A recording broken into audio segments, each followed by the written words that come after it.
Greenville, South Carolina's downtown revitalization is a beloved national success story, defined by a walkable Main Street, busy storefronts, and a riverfront park that anchors the city's identity. But Greenville wasn't always this Greenville. In the 1970s, shopping malls drained life from the downtown core, storefronts emptied, and Main Street became a four-lane corridor, more highway than place. The city faced a choice: try to recreate the past or build something fundamentally different. My guest today is Mayor Knox White, who has been at the center of Greenville's transformation for decades, first on city council and as mayor since 1995. If there's one thread that runs through Greenville's story, it's intentionality. Investing ahead of the market, committing to mixed-use downtown living, and doubling down on the city's unique personality. In the wake of COVID, many cities are facing a similar reckoning as once vibrant downtowns struggle with empty offices and declining foot traffic. To better understand what lessons they can draw from Greenville's experience, we revisit the early turning points, explore the political courage it takes to bet on downtown before everyone agrees it's worth saving, and examine how Greenville is now grappling with the inequities that come with success. I'm Kate Gasparo, and this is Building Better Cities. So, you were just speaking about how cities from across the country have really seen the special nature of how Greenville has redeveloped itself, especially the downtown portion. And Greenville is now nationally recognized for its high quality of life, but that hasn't always been the case. And you've been working in the city, you've lived there, you grew up there. Can you take us back to what downtown looked like in the 1970s, 80s, and what conditions created the need for redevelopment? Well, that's a good question because it's very relatable for all cities across America. So we were a classic city with a traditional downtown that was devastated by the opening of the shopping malls. And certainly in the 1970s, the first malls opened up and there went the department stores and there went so much the life and vitality of a very traditional downtown. So that's what it was like. The main street was 4 lanes. It was kind of like a 4-lane state highway.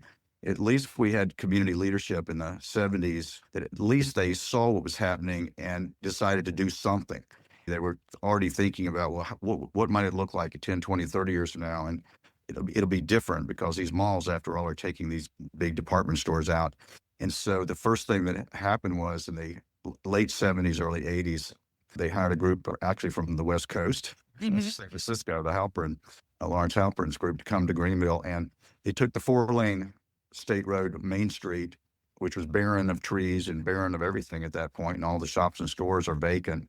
And they narrowed it to 2 lanes all the way from top to bottom and planted trees that have now grown into grand trees, a great tree corridor up and down all the way to Main Street.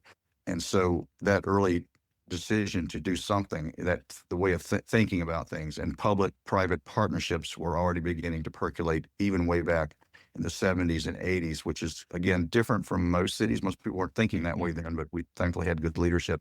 So today we have the legacy of this grand Main Street, wide sidewalks, the idea of walkability, and now we have so much more under those great trees. And it was around that time that the first downtown master plan sort of came together as well, from my understanding. And now, decades later, Greenville and its place in the region has evolved. And I'm curious if that original master plan from the 1960s, 70s foresaw Greenville's role in the regional growth and economic flourishing that's happened since. Well, we're fortunate to be in a region along Interstate 85 between Charlotte and Atlanta that has grown mightily over the last many decades. So we have a strong local economy that's very diverse. It used to be textiles here, but we were one industry town for many generations, 100 years. And now it's a very diverse economy with major companies like BMW, Michelin, Lockheed, General Electric. So the larger economy of the area is very strong, kind of the wind beneath our sails. And I think the intentionality that went into recruiting a diversity of businesses back in as far back as the 70s played out also with downtown, that we were going to create a different kind of downtown, and it too would be very diverse. It too would focus on, you mentioned the planning, the early planning documents really helped us drill down, and this is when I come in as mayor in 1995, really helped us drill down on what we were going to be about, which was mixed use, but with incredible intentionality. I took it as my Bible. I put the I think it was a 1997 plan on my desk and kept it there for 15 years because it really was a great roadmap of what we were going to be about. And it started with mixed use and still is that today, but a big focus all the way in the 90s on residential in particular, getting people to live in the downtown core. It wasn't happening then. In so many cities, it still doesn't happen, but we started early and the city played a very strategic role in the early residential that is today. We have thousands of people living directly on Main Street as well as many blocks away. So we focused on residential, and I think that's actually kind of our secret sauce to create vibrancy after 5 o'clock, to put people night and day weekends on these wide sidewalks. And now we have a mixed use of residential, strong office workers 9 to 5, residential all the time. And now a strong element of retail, national retail chains that have come back to Main Street for the first time in 50 years, very prevalent now, as well as regional and local businesses. We amaze ourselves. We look back and say, wow, it really worked. We truly have a 24-hour downtown. It really is walkable. It is incredibly safe. And it really is a great example of mixed use and the power of mixed use and being intentional about it. Do you have a good balance of office, retail, and residential? And if you don't, you're probably not going to have vibrancy, but we do. And now we have it. Well, it's nice to hear that the mixed use has really evolved over time and brought in some national tenants who understand and reflect the vision that you had, and pointing back to the 1997 plan. For listeners who haven't yet been to downtown Greenville, could you walk us through what are the public spaces, the developments that define the character and shape the success of the downtown area? People from other cities that come here, if they know anything about urban planning, or if they have their own plans, they can see that, yes, these strategies work, getting residential again downtown by whatever it takes. I mean, we attached the residential to parking garages before the market was clear that people wanted to live downtown. We did a number of things. We sold city property all over downtown, as long as developers would include residential in whatever they wanted to do. We did this ahead of the market, and now it just took off. But as you walk along the downtown, we have great public spaces strategically located throughout the downtown. Every block or two has a park of some sort or plaza, and they're surrounded by retail, so they're always vibrant. We have a tree-lined Main Street, and we have green spaces throughout. We have public art all over downtown that's very relatable. It's historic figures, it's art for children, things that make it, again, interesting to walk around. It sort of adds to the walkability as well as telling a story through art. Lots of these ingredients all come into play, and that's before I talk about the river, because we managed to really ask the question, what do we have that makes us unique and different? I always tell people there really were two main things. One is to achieve true mixed use, to really focus on, do we have enough office, retail, and residential in every block of the Main Street? And we do now, and what that means for street activity. And the second is, in our early documents, our planning documents, we use the word personality. What's the personality of the city? What do we have that makes us unique and different? And we play to that. We don't try to be something we're not. So public art played a role in that, the whole walkability factor. And then for us, it was the reclaiming and rediscovery of an asset that had been long forgotten, neglected, and that's our river that runs through downtown and our waterfall. Now, you played a strong hand in seeing that vision of the Reedy River sort of be uncovered and become Falls Park. And then you were also talking about the foresight it took to put real mixed use into downtown. And you were on city council for a number of years before you became mayor. Who was that guiding vision? Or what was that guiding vision? Where did it come from that Greenville has seen ahead of the curve time and time again to become a star redevelopment for a mid-sized city? Different people at different times. And again, the earliest generation that would attack this, and our former leadership that did such a good job, they took an opportunity that wouldn't have come back again when downtown was so devastated that to bulldoze the entire Main Street. Well, as one of the city council members from that era said, there was no one really left to complain about it. A lot of truth, but the Berea says they took advantage of that opportunity and they did something you probably couldn't do otherwise, but we did that. And by the time I came in as mayor about 15 or 20 years later, we had beautiful trees, wide sidewalks and all. But the truth is there wasn't much in between. There weren't shops and stores and there weren't people on the sidewalk between these anchors. And so that's where mixed use comes in and putting residential downtown. But we also, in 2004, we reclaimed the Reedy River Falls. We have a magnificent waterfall that back in the 19th century and early 20th century, it was the focal point of the whole city. It's where the city was founded. It's a tremendous natural asset. There it is in the middle of the Main Street area. But the river became polluted for a generation, textile mills up and down the river. And over the course of 50 or 60 years, everything moved away from the river. It was a place you didn't want to be. Most rivers in America were exactly the same way during that 1950s, 60s, 70s era. But by the 90s, we began to understand that maybe there's an asset here. And it was really my first major initiative as mayor was to address that. And everybody danced around it. It seemed like a radical thing to do. Top of the waterfall was a 4-lane highway, concrete bridge placed there in 1960. So for over a generation, you literally couldn't even find the waterfall. It was that covered over and hidden away. And most people who lived in Greenville all their lives had never seen the waterfall, something that was once the pride and joy of the community and a gathering place. So it was a hard sell. We basically were telling people we were going to spend, at that time, I think it was $18 million to build a beautiful park around a waterfall they've never seen before. So it was a hard sell I could see in retrospect more than while I was living it. But we did it and pushed aside the controversy. And in 2004, Falls Park opened, and it has become, as we hoped, the focal point, the centerpiece of our entire downtown. It gave the entire city of Greenville an identity of who we are, what we are. I still kind of thrilled with the idea that the evening newscast of two different stations in town, they start the evening news every night with the waterfall. That's Greenville. And everybody sees it. And we have a beautiful pedestrian suspension bridge on top of the waterfall. So we reclaimed the river and changed the whole psychology of the community. But the underlying idea was, getting back to planning, we had asked the question, what do we have that makes us unique and different? What can we double down on? And it was staring us in our face, but it's obvious now. But when we were living it those decades ago, it wasn't obvious. It wasn't obvious. People didn't see any value in the rivers, and they didn't even know where the waterfall was. I think one of the takeaways for other cities is to do just that. This is not about gimmicks, not trying to do something that's not you. What do you have that makes you unique and different? What is it? And double down on that and celebrate that and build your city personality around that, as well as mixed use. Yeah. Well, mixed use is universal, but I like that specificity around what is the culture of place and the culture of people that creates place. So as Camperdown Bridge came down, so that's a 4-lane highway that came down in front of the river and the waterfall, I would imagine, and you sort of spoke to this, that there was skepticism around creating a place around a waterfall you couldn't see. What other elements of skepticism or inertia made this a challenging move for Greenville at the time? Well, there was a 4-lane highway. It was a shortcut, but people had become used to it over 50 years and couldn't imagine not having it. Everybody called it the perfectly good bridge, that we were going to tear down a perfectly good bridge. Why would you do that? It'd be foolhardy. Or if you take away the bridge, there's just a trickle of water under that waterfall. I heard that.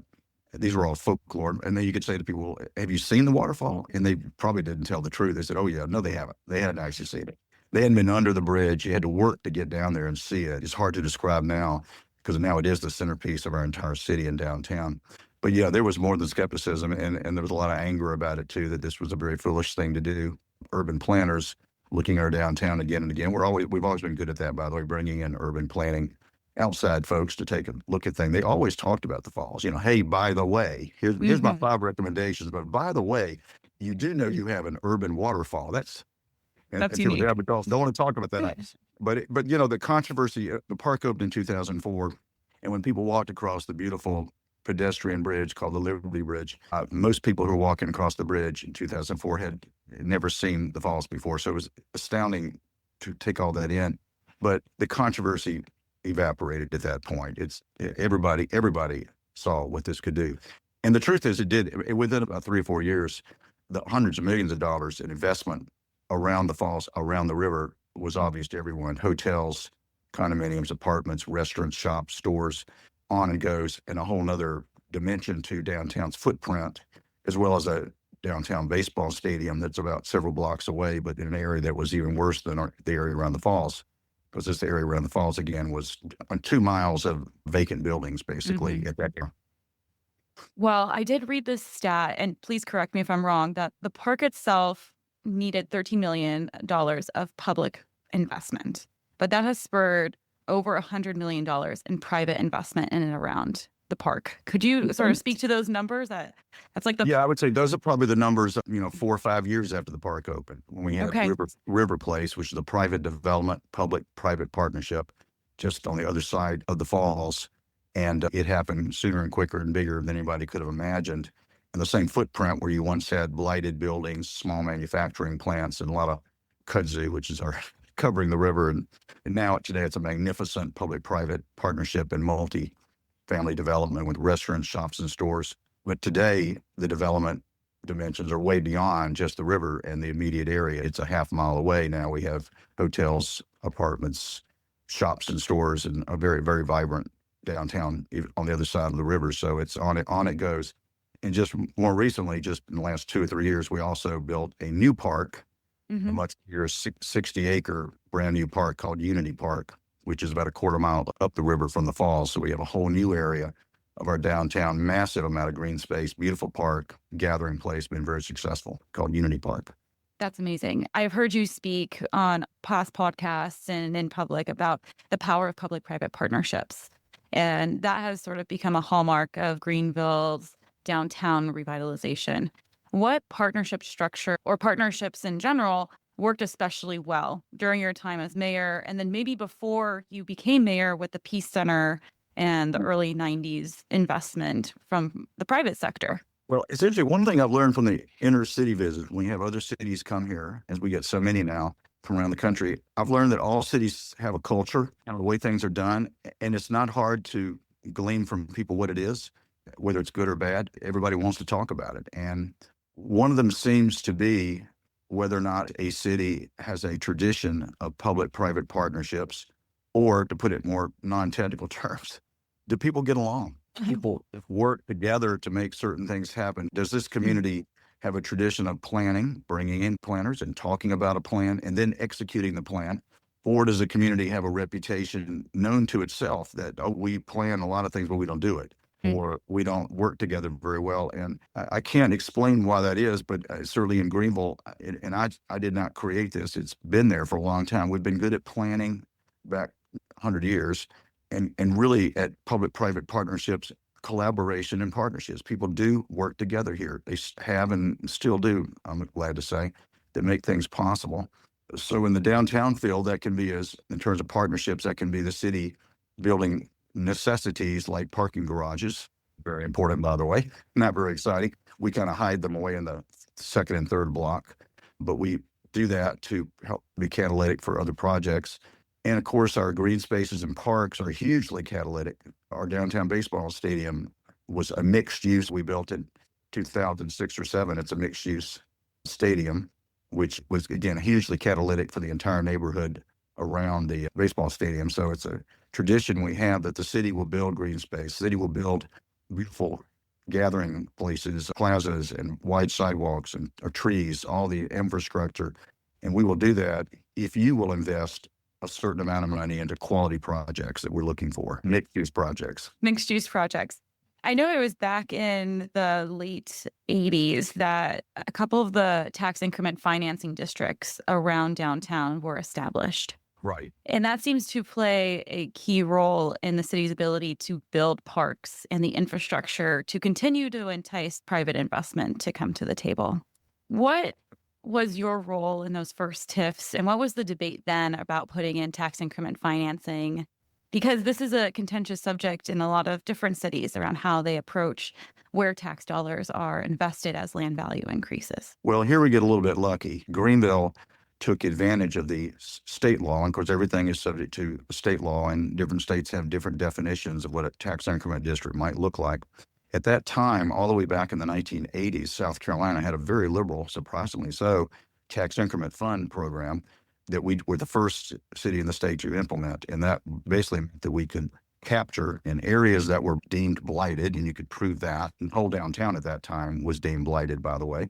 If you met those criteria, you could capture the future increments of development from not just the city, but also the county and the school district without asking their permission. Now, that's been changed, and that's usually the case in most places. But we've had a long stretch where we had a very mighty tax increment fund, and because we could capture those increments. Of course, you have to have development for it to mean anything. Right. So for a while, it didn't happen. But this is back all the way back for us in the 1980s and 90s when those were established. They've now expired, by the way. But I can look back and say, yeah, we used the money really well because we put it into infrastructure. We put it into the wide sidewalks, the trees. We put it into parking garages in places where there wasn't even any development at the time to help spur development, and it happened. Thank goodness they didn't sit by themselves. So we used the money very well. We didn't waste it on small things. We did big things, and it was infrastructure. And then we were able to take advantage of another state law. We have a food and beverage tax that we also were one of the first to sign up for in South Carolina. And I'm trying to think what year, around the early 2000s. And it's money for food and beverage, but it can only be spent for tourism-related projects. So it provides a discipline. So this money can only be used for tourism projects. And that's how we funded our parks.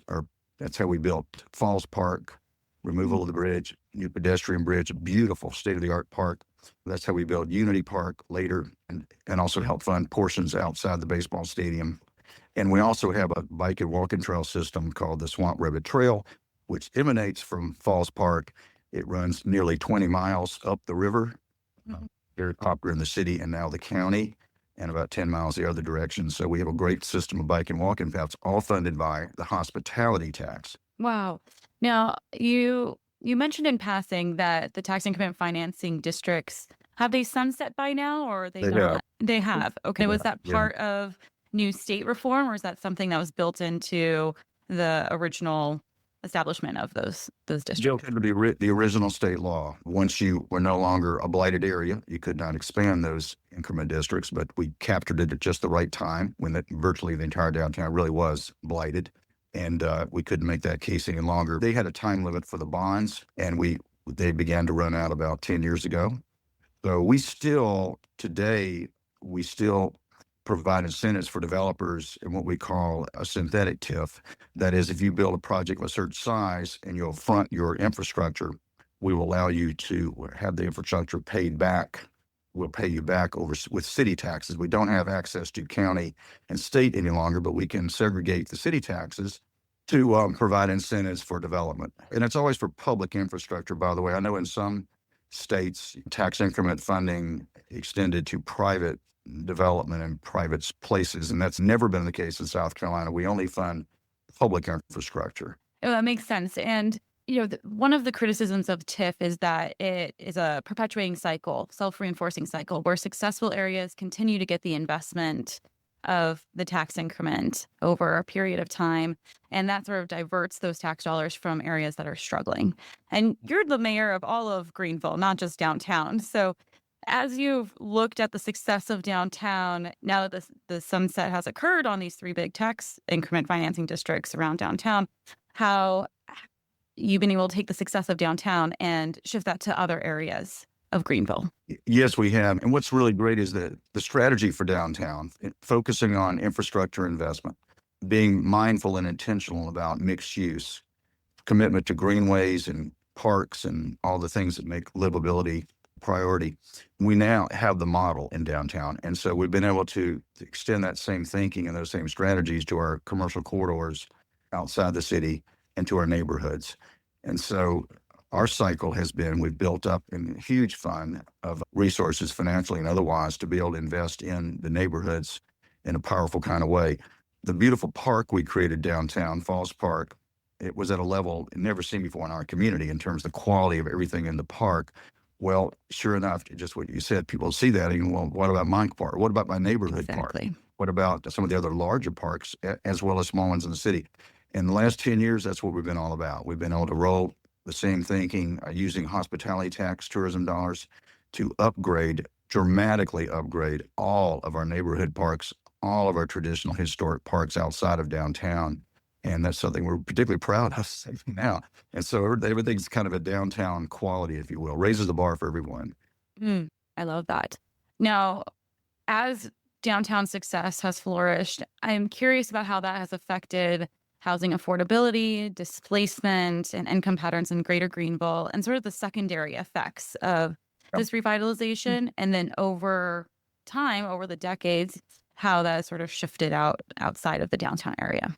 Yeah, well, one of the big stories for us has certainly been that downtown development that everybody's so proud of. In the early days, you do hear people say, well, why are you investing all this time, attention, and resources into the urban core, into downtown? We heard that years ago, and a lot of cities still wrestle with that political issue. We are so far beyond that now because it was so successful, has been successful, that everyone in Greenville, no matter where they live, embraces downtown. It is where people go on weekends. When you have nothing else to do, you go downtown. It's your default place because it's so beautiful and so walkable and so many things to do. And everyone's proud of it. And when you have friends and relatives in town, you take them downtown. It's the first place everyone goes. So the pride factor is really interesting to observe. Downtown's success, though, is the footprint of downtown has gotten bigger and bigger. About 2015 or so, we began to hear really for the first time, you hear about gentrification and placement, all the issues you talk about, sort of victims of our own success. In our downtown core, again, we're talking about areas that were so blighted and basically hollowed out. There were not many people living there anymore, to say, for example. So it's kind of a new phenomenon, but that is what we're dealing with now, because we do have a downtown where once we were begging and pleading with people to build residential downtown or be a part of a second floor residential, for example. And those early successes were, $350,000 condo on Main Street. And all those $350,000 condos are now over $1 million condos. So affordability was not an issue in the beginning because everything was affordable. And now it's just the opposite. So like so many cities in the United States and around the world that are successful, you have issues of affordability. Now it's kind of our number one issue now. We've shifted our focus to focus on just that. And so what we've done as a city is a couple things. We changed our zoning laws and our land use planning. We now have great incentives for density, for example, for developments that include 10 or 20% affordability built into their projects. And that has actually been more successful than we thought. We have a number of wonderful new multifamily projects in downtown that include an element of affordability. And then beyond that, we've been buying property. Just as 30 years ago, we put parking lots that the city owned up for sale for residential. We're doing the same thing now for affordable housing. So we have bought property very close in to the main street, very close into downtown, very prime real estate. All along the edge of Unity Park, for example, we donated lots of that property for affordable housing to be on the edge of our brand new 60-acre park called Unity Park. And then around downtown, we bought into neighborhoods. So that's been our strategy now, the land bank and to set aside properties that push against the market. They're able to provide rents that are below market and housing opportunities below market. That's great. And you're saying that you are not only able to sell city-owned land, but you're also actively purchasing land near Yes. desirable places. Okay. How Right. is the city able to be a competitive bidder on that land and attain those sales? By being very creative. We in some cases, Unity Park is adjacent to Main Street in downtown. It's 60 acres. It's beautiful. It's up the river. It's connected by our Swamp Rabbit Trail, so very accessible. And it used to be a large blighted area, warehouses, empty warehouses. It used to be landfills on the site. It used to be a public works on the site. It used to be a jail on the site. It's just a big area like that. That has been totally cleaned up. Beautiful new green space and park. Well, we also owned, for over 100 years, we've owned property in this area. Hence, we can build a park. We were able to put together our property with some private property and built the park. But we have sections of the park, adjacent, let's call it beachfront property. We own it. And we decided in 2018, the city council, that we would set that aside for affordable housing. And those projects are now under construction as we speak. So we got lucky on that we own those properties. There were no houses on it in the past. They were just vacant lots accumulated over a generation. Well, it's helpful when you Otherwise- build the beach and then you also own the beachfront housing. Exactly. And a parcel. lot of parks, it's kind of a whole different topic, but all around the country, probably at this moment in time, there've never been more parks being built around America. They're all public-private partnerships these days, as Unity Park was for us. We raised about $20 million in private and then about 50 or 60 in city hospitality tax. But everybody's building parks and everybody's turning around and going, oh, well, everybody loves the park, but guess what? The property on the edge of the parks, all $1 million plus condos. And we were seeing the same thing here, only we were fortunate to have surplus properties, if you will, that we can do that. Otherwise, we got lucky on some other projects around, again, near the heart of downtown. We were able to, really through the generosity of a couple landowners, they said, well, we want to sell our property near Falls Park in this case. And the city had an opportunity to stretch a little bit, and we did. We've stretched a little bit, and we bought those properties. And we're going to build more affordable neighborhoods near downtown. And this evolution of having the vision and the foresight, and then now capitalizing on that over all of this public-private partnership investment.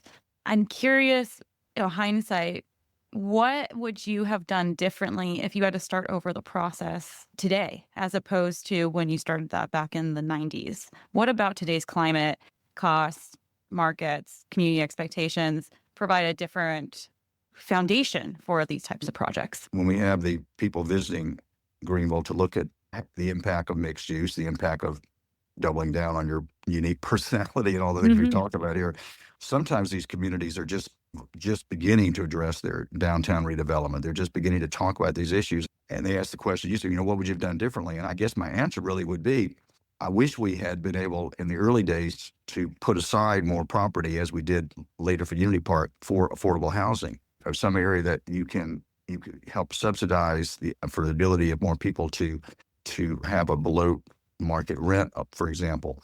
I wish we had done that. Of course, again, at that time, we were just begging and pleading anyone to do something at all. And most cities are kind of at that level. But I would challenge any city redeveloping itself today to consider for a moment that you might be successful. You might actually be successful if you follow the formula that we followed, of really understanding the importance of mixed use and doubling down on it and asking those tough questions and trying to make it happen by hook or crook, whatever it takes. You might have the vibrancy you've been looking for and attract the development you want, and in which case you will look back and say, wish we, I wish we had a set aside for affordability in some of our early projects, or some way to do that because the city owned the land, for example. Maybe you could subsidize it that way. And that would be the one thing that, looking back, we wish we had done. And now we're having to kind of make up for it by spending real money to buy property to do that. Mhm. You spoke previously about collaboration and how that was part of the secret sauce of building all these public private partnerships and expediting, be able to really facilitate the construction of these projects over time. In lots of different parts of the country right now, there's this conversation about how difficult it is to build and that there's a lot of hurdles, bureaucracy that's preventing these types of transformational projects from taking off. What can you say to those jurisdictions, cities that are struggling with that right now and sort of preventing themselves from moving forward? Well, nobody's immune to the interest rates right now. The issues of interest rates slows a lot of projects, and we certainly see that too. And nobody's immune to construction costs being at record high in many cases. So those are all out there now, and more intensely than we saw years ago. But that, maybe the situation will change. But beyond that, there really has to be a philosophy and a culture of public-private partnership, that we're in this together, that if you'll make an investment of a certain amount, it's a two-way street. But it really starts with a willingness to say, we're going to be business friendly. We're going to try to work this out. We always tell people that we do have standards. We have design review standards. We have design standards for downtown. We expect people to be respectful of that, and they are. But in the early days, we often would fall prey to wanting something so bad that we let the design standards slip, or we didn't pay as much attention to what the uses were. We would learn, though, that no, you got to have standards. But if you have standards and you have the right kind of standards, then you should have a good partnership with a private developer. Greenville's success story is the vision around being unique, right? I guess the last question in the biography of your life, if you had to look back, what is a vignette that has guided the way you think about mixed use, you think about this personality and the collaboration that's so key to Greenville's story? And your story from the last 30 years, and also the decades you spent on city council. Is there something from earlier in your life that influenced you the most when it comes to your vision for how Greenville has developed? That's a big question. Hard for me to say that, but I do think about this element of culture. That collaboration, partnerships, people working together. It's still true. I mean, you can't get anything done without that. We named our new park Unity Park, and the reason is it's on a piece of property, a large piece of property that back in the early part of the 20th century was a segregated park system. You had a white park on one side and a black park on the other, believe it or not. And then the area became blighted and ignored, and we brought it all together and created a beautiful 60-acre park with every amenity you can think of and lots of green space. And we call it Unity Park. I guess that still reflects kind of where I come from. I mean, I try to be a uniter. We have good moderate politics here. People still collaborate and work together even when we have different views. And the park itself, it's kind of can you believe anybody would call something Unity today? But if you go there, our downtown itself and the Unity Park especially on weekends, that's what you see. You see tremendous diversity people together from all walks of life in the playgrounds, walking along Main Street. That's a reality, and it says everything you want to say about an aspiration of a community, and it's certainly something that I'm personally very proud of and always want to work toward. Thanks for tuning in to Building Better Cities. If you enjoyed today's conversation, be sure to hit subscribe so you never miss another episode. And if you could help spread the word by sharing with someone, it would mean so much to us. To learn more about our work, check out buildingbettercities.com. We're excited to keep the conversation going. So until next time, let's keep building better cities together.